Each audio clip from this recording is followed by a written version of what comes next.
Hi, and welcome to Tuesday's episode of going through from scratch making Pac-Man, and this is week 2. So if you haven't checked out the previous videos, please feel free, but I'll go through quickly what we've managed to do. So we have done the whole background and we've animated Pac-Man, which is good. That was the task for yesterday, but with the movement we've kind of got weird movement here. So Pac-Man can go up and down. He kind of gets trapped and he kind of clips walls, and this is completely the wrong approach for movement.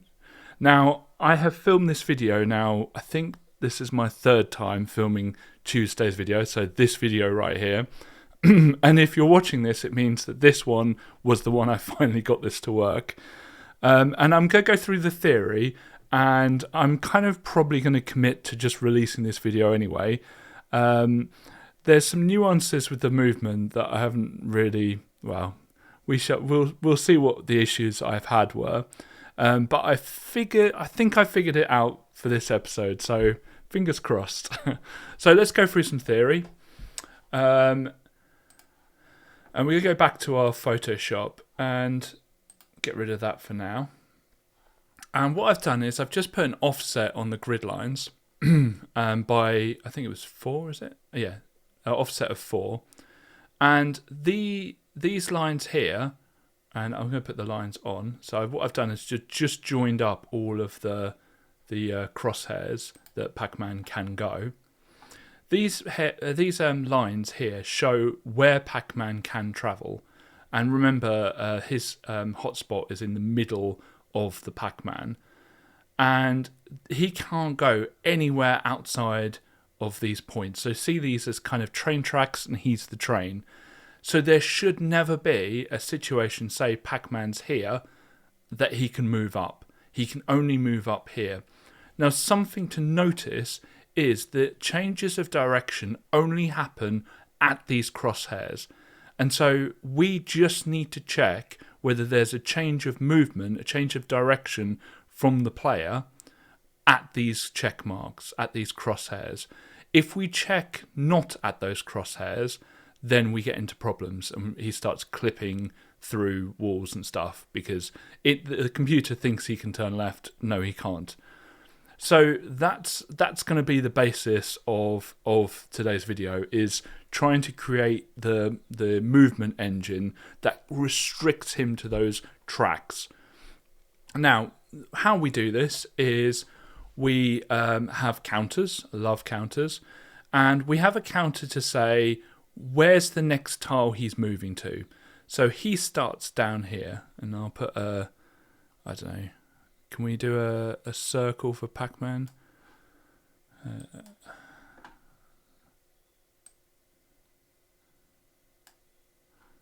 let's stroke and fill.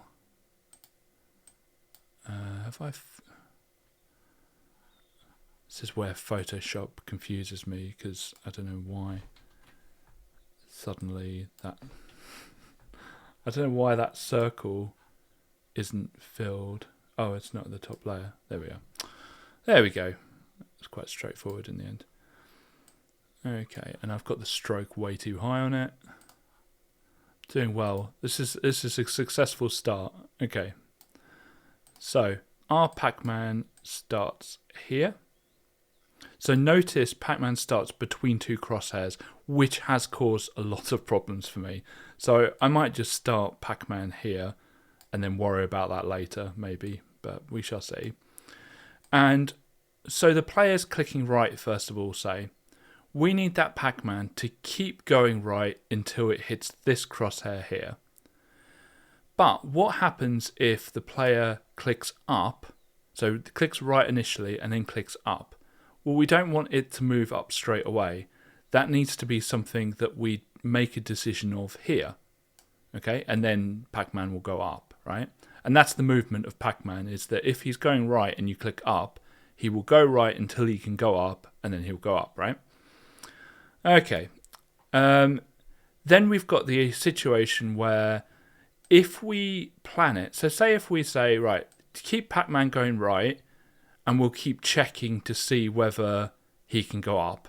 Right, oh, can he go up here? Yep, he can. wicked. Seems like a good idea, but what ends up happening is each time, as we saw yesterday, he was moving right 2 each time, right? Because that's the speed we were going for.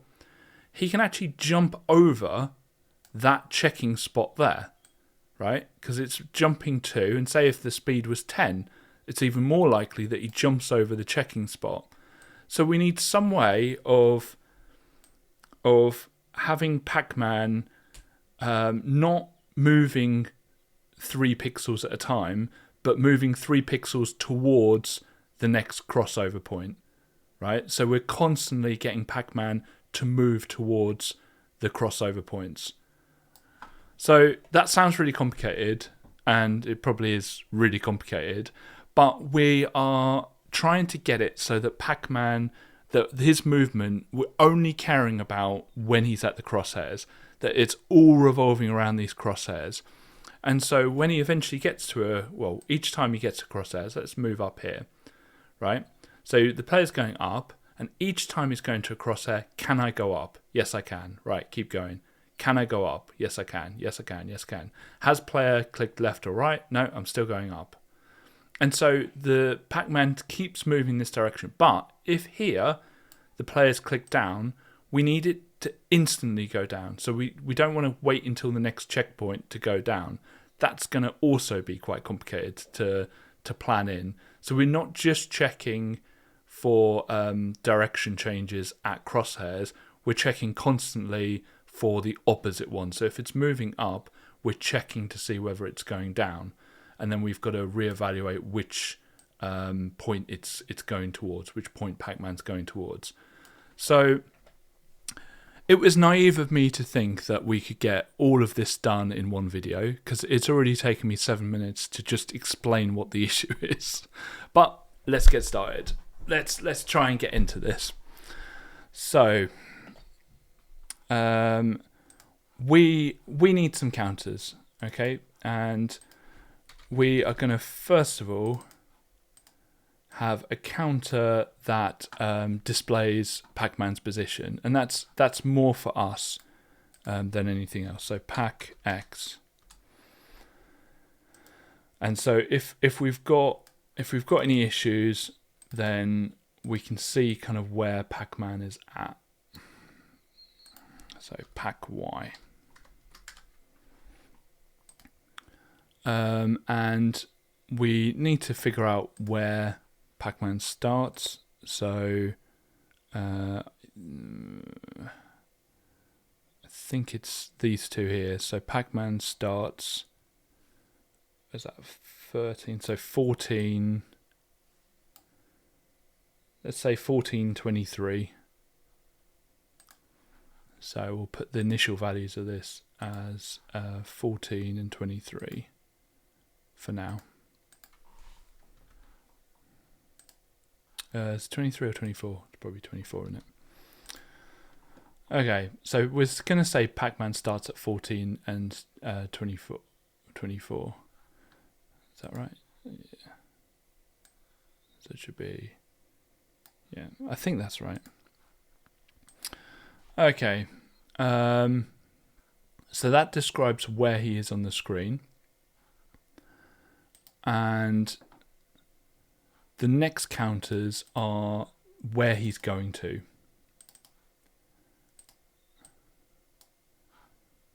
So next tile, right? So destination X.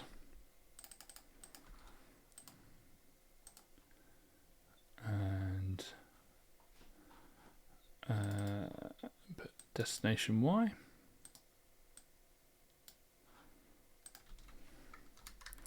And we want these to always start off with where Pac-Man is. And I'm just going to do this at the start of the frame. Set counter to where Pac-Man is. Ooh. Because if we change these later on, which we probably will, then we've got this covered. Okay. Now, what we want to do is every time the destination is different to where Pac-Man is, we want Pac-Man to move towards that. and we want him to move towards it, moving, was it 2 frames every 1/10 of a second. All of this stuff can go away now. So we're getting rid of all of the previous movement stuff because we're doing it slightly differently now. So every 1/10 of a second, and we're just going to compare them. So we're just going to compare the counters, and we're going to say if Pac-Man X, so its current value is lower than the destination, then we want him to move right. Okay, where are we? Position, select X coordinate, position, X coordinate, and then plus the pack speed that we did last time. And then we want to do the same the other way. So if Pac-Man's to the right of where the destination is, then we're going to subtract pack speed. Okay, now I'm only going to be interested in doing left and right for now, and there shouldn't be anything. There shouldn't be anything that happens. Yeah, perfect. So what I want to do is I want to add 1 to the destination for X. Quite straightforward. There we are. Cool. So at the start of the frame, we've added 1 to the destination, but what we haven't done is updated Pac-Man's current position, right? And this is kind of where things get a bit complicated, because this is the same trap I've fallen, or that I talked about before and I've fallen into plenty of times, is at the moment it just keeps adding, and we're not working towards our destination, and that's going to be a problem. If we're not working towards our destination and subtracting the distance to our destination, then how do we know we've reached the destination, if that makes sense? So we're not really keeping track of Pac-Man within the grid. That sounds really complicated, but basically we need to be, instead of moving him, so say he's here, well, let's say he's here, okay, and he's moving right. Instead of him moving 2 pixels to the right, we need the distance between him and the destination to be subtracted by 2 each time. Why that way around? Well, because eventually he'll reach the destination, okay? And so we can have a situation of if they are equal. And if they're equal, we then need to figure out what happens next, okay? That sounds really complicated, but it probably is quite complicated. So we need a situation to say if they're equal, then what do we do? Okay, which they are at the start. And if they're equal and the destination is 0, which it is at the start, he can stay still, it's not a problem. But as soon as we input a direction, we want him to move. So this here is the problem, is that we're moving him towards it. We're moving him to the right freely, but actually we need him to move towards it. So this is where we are setting another counter. And I would sometimes do this with alterable values, but I'm not with these. And this is distance from dest. I could say dest distance X. Okay, and then we'll do the same with Y. Okay, so dest distance and then Y. I should have a capital. I think I've put capitals in all of the. Yeah, I have. Okay. So at the start of the frame, when I added 1 to counter, what I need to also do is set the distance, the distance to destination to, is it 24? Because all our tiles are 24, so the distance between each one is 24. Okay. And then instead of instead of adding one to Pac-Man, instead of adding the pack speed, instead of doing any of this, what I'm going to do is I'm going to have his position to be the distance, so this part here, so the current value of that, times 24, plus 8 for the offset. So I'm just going back to the Photoshop. So here we've got like an offset of 8 pixels, right? So all of these tiles are offset by 8. Is it 8? No, sorry, 4. There we go. Got that wrong. So plus 4 because of the offset. And then we're going to subtract the current counter value, right? Which is that one there. And I think I've got the wrong one here, because it's this one here, sorry, destination.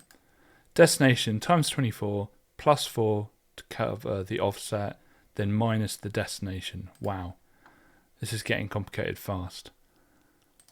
So let's see what that does. Okay, and I need to just say if it's different.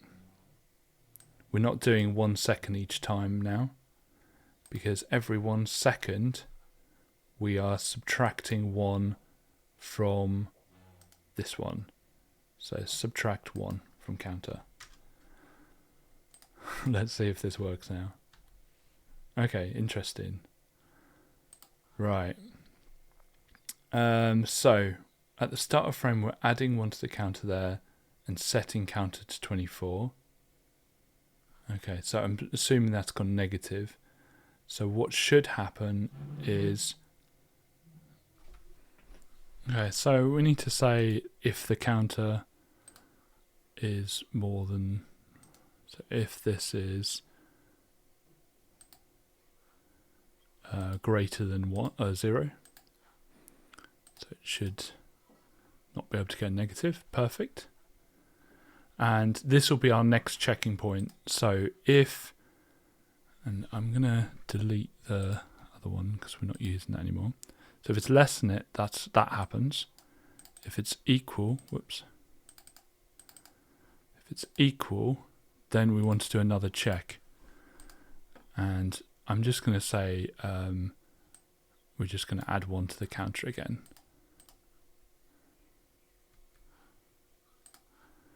So if pack x equals destination x, add 1 and set counter to 24.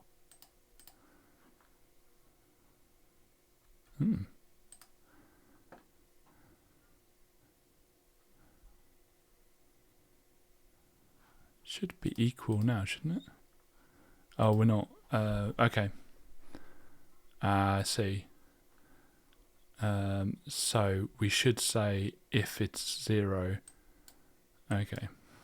Scrap that. So we should say if this is 0, then add 1 to the counter and set that to 24. So see, it's doing well. Okay. Now what we really want to do is set Pac-Man X. So set that counter to the destination counter, because now we can update the location of Pac-Man. But this is causing problems between these, because that's happening to, okay, so I want to do that first. There we go. Okay, now one of the problems is that this will just keep going right. So if I play it now, it's just going to keep going right for eternity. We need to check each time this happens, it's going to be at one of these crosshair locations. Okay, so we want to ensure that we check to see whether we can move right, and we do that using the array. So we're going to insert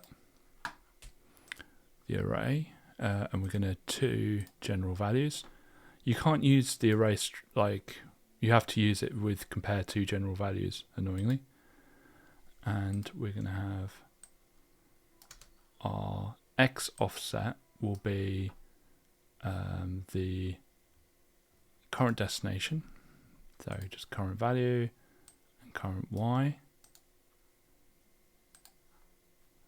And we're going right, so we're just going to add 1 to the current x. And we're going to check that it's equal to 32. 32 means we can move. So if I run that, obviously there's a mistake somewhere. Pac-X +1, that's good. Pac-Y.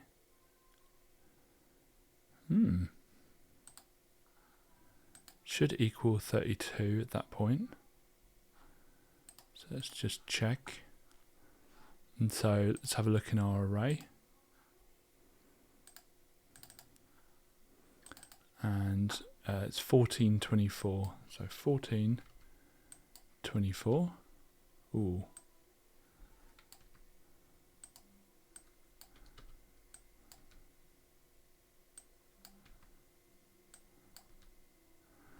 So I've got the coordinates completely wrong. Typical. So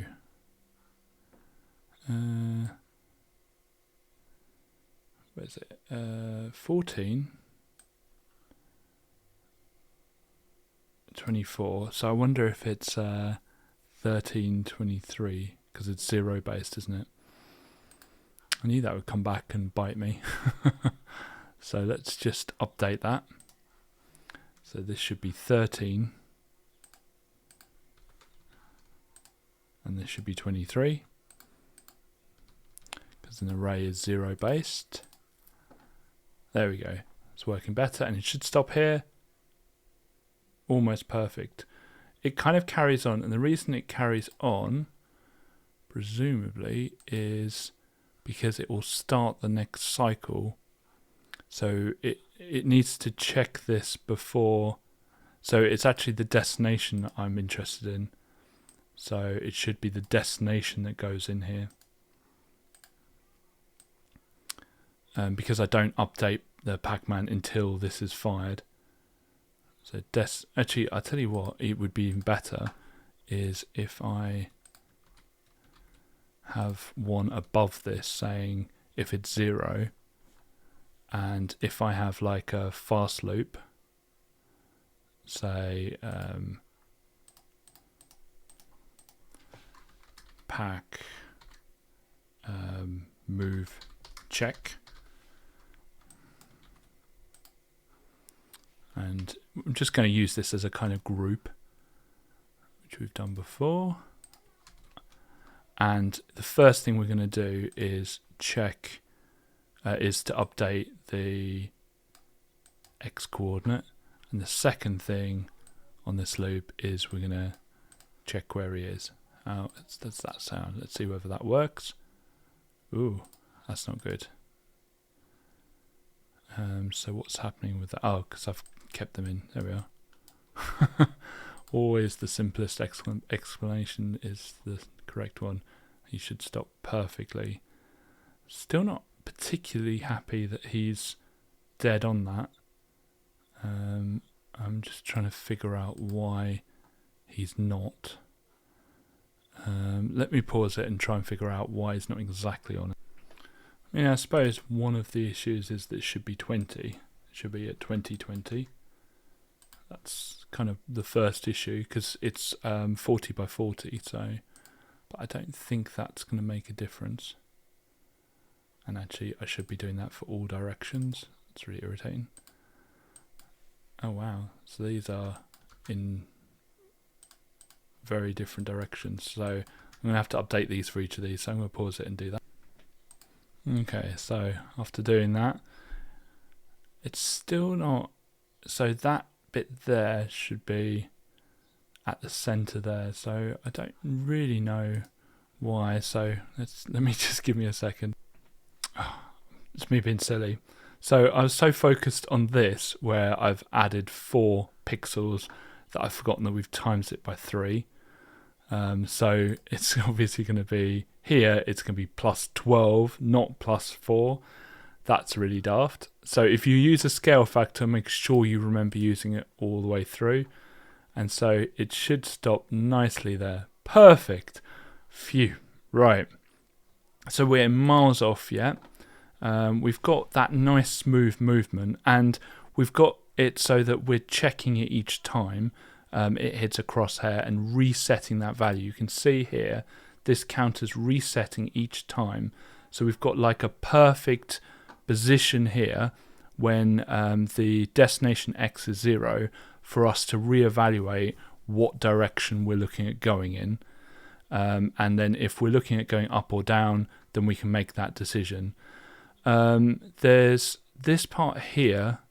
I don't know whether it's worth just saying that any time, instead of it being less than it, any time it has a value. But I don't know. I want to do left and right next. So upon pressing right, this is where the difficult bit comes. So we've got our direction counter here, and that direction counter, this will only apply. So we'll only add 1 to the destination X if the player is moving right. There are exceptions to that, but let's just pretend that that's true. So if the direction is 1, then we do that. But if the direction is 2, so the player wants to move left, then we need to subtract 1 from counter. So we're going to take 1 away from the counter, and we need to remove the add 1. And we're still going to set the counter to 24, because we're still moving it in that 24. We also need to check that the left-hand one is a tile, otherwise we don't want them to move.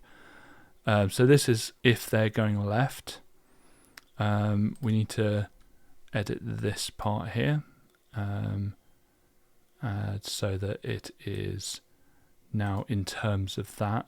But this time it's I think that's alright still.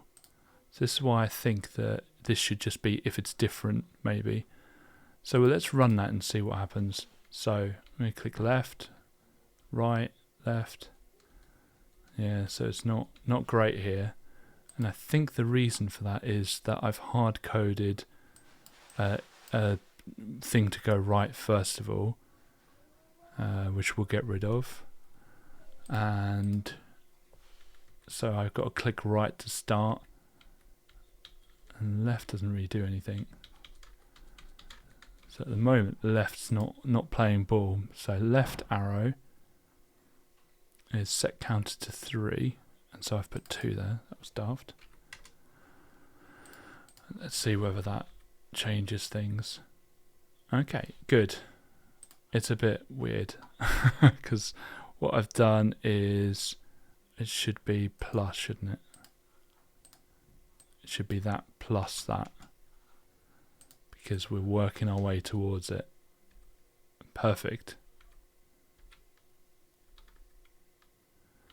But one of the problems is it's waiting for us to hit that decision. But I'm going to leave that in for now, because I feel that's something we can worry about later on. Okay, so the other thing is it's moving really slowly.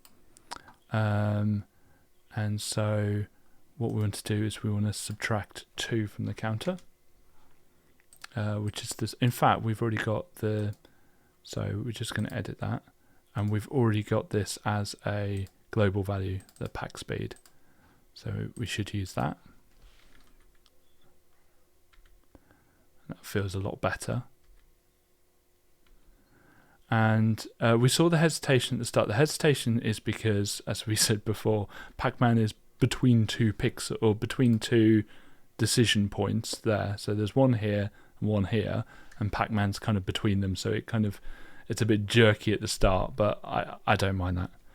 But I can change direction quite quickly, and this means that there won't be these weird times where Pac-Man's clipping, which is good. We don't want that. How are we doing for time? Oh my goodness, half an hour. Okay. What I'm going to do is do exactly the same thing, but for up and down, and I'll be straight back. Okay, so it's taken me about 5 minutes just to update. I've not done anything new. I've just done exactly the same as I did for left and right. So I'll just go through the changes. Same things here, but this time for Pac Y and Destination Y. This one's obviously minusing and adding the value. Then I've added the condition here to say, well, hang on, the distance X and the destination distance Y, if both of those are 0, because that means there's no movement, which means we're at a crosshair, then do the movement check. Then I've added these two on, which are the same as these two, but, yeah, that's right. But this time we're adding one for the down, because we're looking down one, which is a plus, and then we add one here if we can, and we're setting the counter for destination distance Y. And then here this is the up one, so we're checking -1. Remember, up is a minus, and we're subtracting 1 here. So it's just the same thing, but for up and down. And this is kind of the moment of truth. It's taken me, I think, 2.5 hours on this one video. I know that we're currently on 31 minutes, but it's taken me a lot longer than that. In fact, it's probably longer than that even. Hopefully, we shall do it. I tested it a little bit, but I thought I would do the main test with you guys. So right, down, left, change direction, up, change direction, change direction. How cool is that? And you can change direction, but it will only change direction at a crossover. So it won't feel as responsive as it could. But I've got to say, I am really, really proud of that. We can stop midway, which is not ideal. So there's still a few kinks. What we need to do is have some way of, if you can't turn left, we have to have some way of storing that information and letting that happen when we get to the next junction. So maybe that's what we'll do in tomorrow's episode. Thank you very much for joining me on this tumultuous journey, if that's a word. But I'm glad that we actually got there in the end. But thank you very much. Keep the comments coming in. I will heavily enjoy reading them. And like it and subscribe if you want to see more from me. Thank you very much.